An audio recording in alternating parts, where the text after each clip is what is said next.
Hey y'all, welcome back to Lovin Sheila, the podcast. Happy to be here. There's been so much going on, and there's been a bit of a delay since we last met, but I wanted to make sure I was very intentional when I came to you to talk. I don't take your time or my time lightly. So when I talk to you, I want to make sure that I am, saying something that I really want to say, something that has meaning to both me and hopefully for you as well. So I'm back. As I said previously, life is for the living, and your girl has certainly been living. And in the process, I've had some highs and some lows and some victories, and I've taken some L's. But what it has taught me is that I spent so much time focusing on the destination. Most of my most of my journey has been me focused on the destination and the macro moments of my life and making sure I got there. And I have to say, I have, achieved most of those things that I was searching for. Being married, like 22 years, raising my son, getting him into a top 25 college, and all these things, those were goals of mine, and I achieved it, and I'm grateful for it. What I look back on and I see is that in the process, while I was focused on the big picture and the macro, achievements, the day-to-days are where I struggled. And the day-to-days are where I found myself silenced. And the day-to-day is where I struggled because I didn't have, I didn't use my voice. I had a voice, yet I didn't use it. And the only time I used it, and like I think a lot of us do this, is when I had to fight. Like I told you in the last episode that I'm going to fight for me, like I'm fighting for my life. I used my voice previously when I was fighting, for others, or for us to achieve something, or if we're trying to get into a good school, or if we're trying to buy a new house, or we're trying to get that loan, or I'm trying to start a business, or we're trying to grow a business. Very focused in those details and making sure we achieved it, but not very focused on me and my heart and where I was at the time. But if you gave me a battle, I was here for the battle. I was here to fight. I was here to achieve what was necessary. And maybe it's the competitive nature in me that can appreciate a challenge and is up for the challenge of it all. But I realized that, I'm not just a soldier, a robot. There are micro moments. And that's why, I say life is for the living, because in those micro moments is when we live and when we establish ourselves. And that's where Sheila was sacrificed. And I take absolute responsibility for that, for my behavior, because I'm reading a book called Want Yourself. And I've often heard, to thine own self be true, but we talked about belonging to ourselves, and I belong to me. And then we rephrased it and said, to me, I belong. And within that, I have decided that I will be accountable to me and to the decisions that I make and the choices I make, and whether I stay grounded or whether I fly by the seat of my pants, throw caution to the wind, whatever I do, I own it, because that's part of loving me, and that's part of me knowing who I am. And so that's what I've really been on this discovery, just trying to, I know who I am, but really, like, what's difficult for me is to communicate it, to articulate it, because I feel, and this is me in all aspects of my life, I feel I live it. And if you watch me, and if you pay attention, and if you see me, you'll see what I love and who I am. But I realize that I also need to find the words. And the reason I think that I haven't chosen the words that are descriptive for me is because words are so important to me. I love words. I love words. I love the meaning. I love finding the precise word to reflect how I'm feeling in a given situation. Um, I love that. There's sometimes so much can be summed up in just one word. And so to find that one word is like thrilling to me. It's like quite a pursuit. And so in my pursuit of finding myself, in my pursuit of happiness, I've been looking for the words. And also, once I find the words, really finding my voice to articulate the words. And so what I'm talking about is, me focusing on the destination and just the destination. But what I have found, so what I'm learning to enjoy is the journey and the process. Because the process and what was difficult for me in the past is the process sometimes hurt. The journey hurt, and I didn't like it.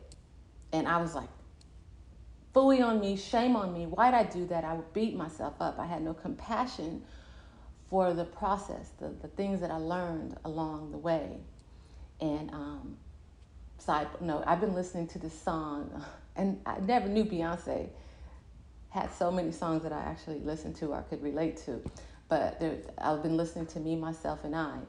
And she said, it hurt me, but I learned a lot along the way. And that's really how I feel at this juncture in my life. There's so many things that have happened. There's so many battles that I've fought. There's so many L's. I've taken a lot of L's. Look, I've taken a lot of L's. However, at the same time, I've had quite a few victories. And sometimes the L's stand out more than the victories. And in the past, I took my L's and I was like full of regret. Why did I do that? And what was I thinking? And I tried to make sense of it all. And I'm grateful at this point in my journey in Lovin Sheila that I look at my L's and I recognize them as that. And I recognize where I was careless, or I was reckless, or I didn't think things through, whatever the case may be. Where I was reckless, I didn't think things through. And for once, after all these years, and once in my life, one time in my life, instead of beating myself up, I took it, I took it on the chin, I accepted it, I dusted myself off, and I moved on. And, okay, I had to relent in some cases, where I thought I was right, things that I was fully invested in, maybe something I thought that would go somewhere and it didn't go there, and whatever the case may be, it taught me things, it taught me a lot. And so what I've learned is that I cannot despise the process. I cannot despise the journey. I cannot despise the L's. They're going to come. And I'll probably take some more this week and next year if I keep living. And that's the point. I intend to keep living, to keep moving forward, to stay focused on me and what I want and what I desire. And for that reason, I have no regrets. I've been hurt, I've been wounded. Like I said, I've fallen on my sword in different situations. I've been touched in my pocket, my pocketbook. You name it, it's touched me. You name it, it has occurred. But at the end, I am victorious. You know why? Because I'm creating life that I want, and I'm fearless, willing to accept what comes my way, however it unfolds. I'm a willing participant. If I've loved and lost, if I've given and didn't get the return on my investment, if I lost money, whatever the case may be, it's redundant again, but I can say I did it my way. And because I did it my way, I cannot blame anyone, anyone for anything that I've experienced, because I learned. And I guess what I learned is to keep my feet on the ground, you know, to be circumspect, to walk wisely. I was listening to a message the other day from one of my pastors, to walk wisely, to be aware, to, to be grounded, to be prepared, and to do me. And whatever doing me entails, that's what I'll do. But for that reason, there's no regrets in anything. Even if I spent, years of my life doing something that didn't get me the return that I wanted, I did it. I tried. I learned a lot. I achieved a lot. And if I do it again, I know where the pitfalls are. So I cannot have regrets about anything. And that makes me happy, because otherwise, I'd be really jacked up. And so what I take away, my takeaway is, and I was talking to my therapist about this week. It's so funny because I was like, oh, I had a friend tell me, you suffer in silence, and everybody's like, you don't open up and whatnot, like I've had trouble throughout my life for whatever reason, like opening up and talking and, speaking about me. I can speak on behalf of my organization. I can speak on behalf of my business and my child and, my finances or whatever. But speaking on behalf of my heart, when that comes into play, that's become very difficult. But now what I realize is, if I don't, I'm not going to get what I want. And the design that I have in mind is not going to happen. So what I believe has happened for me is I've finally found my voice at this ripe old age. I think I have gotten to the place where I recognize the power of my voice. And maybe I don't always have the right words to say. It doesn't come out perfectly. But it's my voice. It's a reflection of what's in my heart. And I'm happy to just be able to express it. I told a friend, and I don't think it was received very well, I said I was dead inside. And I'm grateful that I have emotions. Like I was never emotional. And I'm grateful that I have the ability to emote, to cry and to feel, because I feel like I had suppressed it for so long. And so a lot of times when I start to talk about like my life and different things, and even like in the last episode, I listened, producers were telling me, you're so emotional, like, wow. And I was like, yeah, I didn't realize how, but when I go into my story, and, my story is filled with wonderful, beautiful, magnificent things. And then it's also filled with a lot of painful experiences. And when I mix those together, it hurts. It hurts. And so my therapist was telling me, it's grief. You're grieving. And so I was like, okay, at least now we put a word to it, because I feel like I'm good. I'm okay. I'm surviving. I'm like thriving. Not only just surviving, I feel like I'm thriving, but some things are painful, and I guess it's just the grief. So anywho, I found my voice. And moving forward, it's important for me to communicate, to express myself. People have told me, like, express it. And it sounds so kind, like, express it. And so I want to be more expressive, like with my words. Like I can do it with my deed, with my actions and stuff. And that's what I think I've done in the past. I've expressed myself with my deed or with my actions. But now I want to express myself with my words. And that's where we are right now. And so anyway, I was telling you, I've been reading this book, and I'm almost done with it. It's called Want Yourself. And it's interesting to me because when, as we started this podcast, I was talking about just excavating, and so I've been talking about excavating because I knew everything that I needed. I knew in my soul, it was all there. Like, God made me this way. He gave me all these gifts. My job is to find it, make use of it. And so I knew it was all there. I just kind of like suppressed it and buried it. So I went to the bookstore and I was looking for something because what I wanted an exercise. Just like when you in high school or whatever, in school, they give you prompts to write on.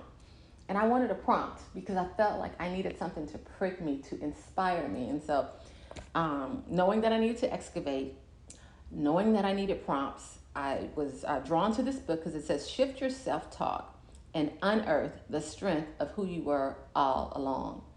And that's, I felt that unearth kind of aligned with me excavating.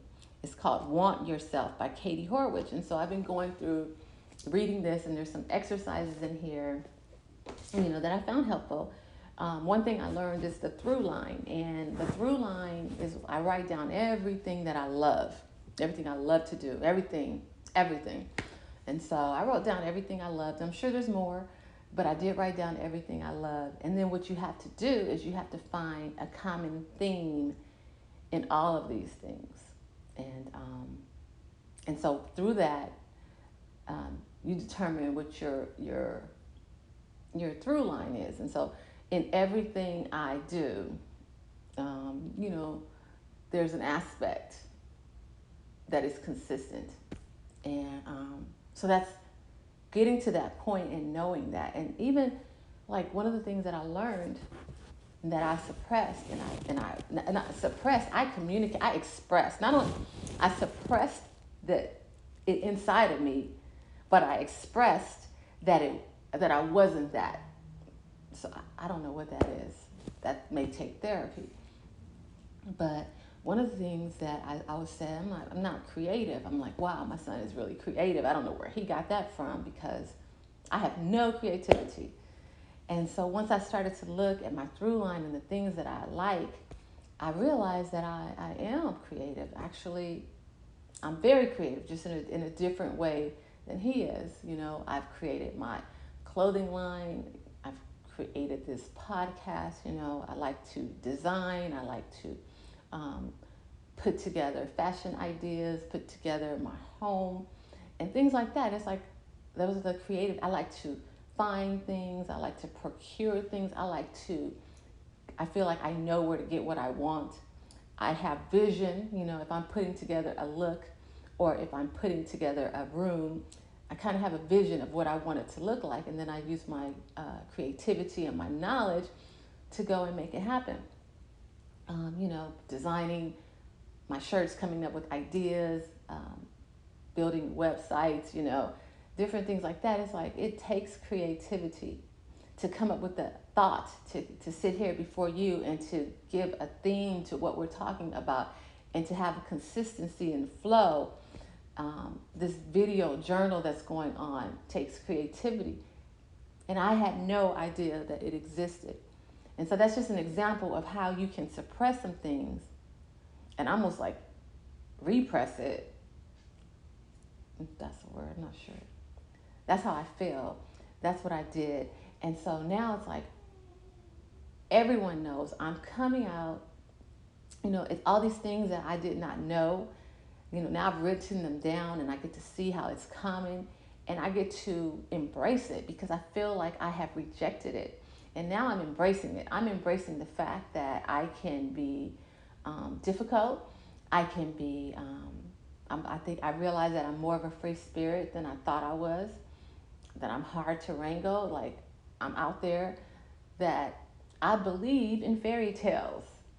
And I'm imaginative, and I will imagine my own fairy tale. And I can overlook all the things that are in front of me to see my fairy tale.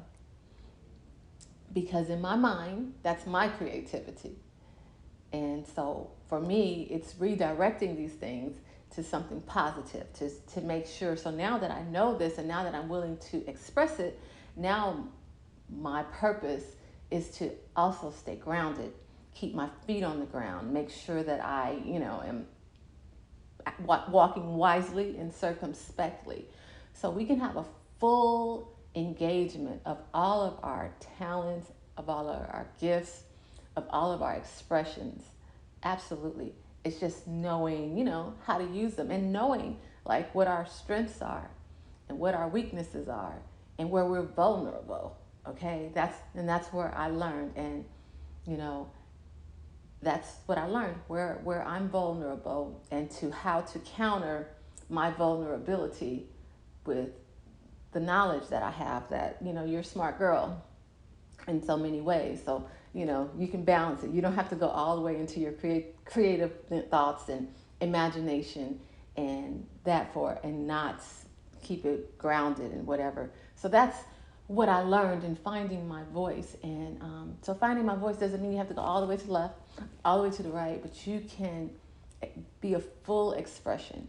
And that's what I'm trying to do, is be a full expression. And that's what I want us to do, just be full expressions of us, not who anyone wants us to be or what they think you should be or how they think you should be it, or, or suppressing the things that others reject in you, but a full expression. So just a full expression of us. And I can do it. I'm doing it. I feel really great about it. I was talking to a friend. I say, how you doing? On top of the world. Well, that's good. I want to be on top of the world. So I'm working on it. And I'm going to do it freely because that's important to me.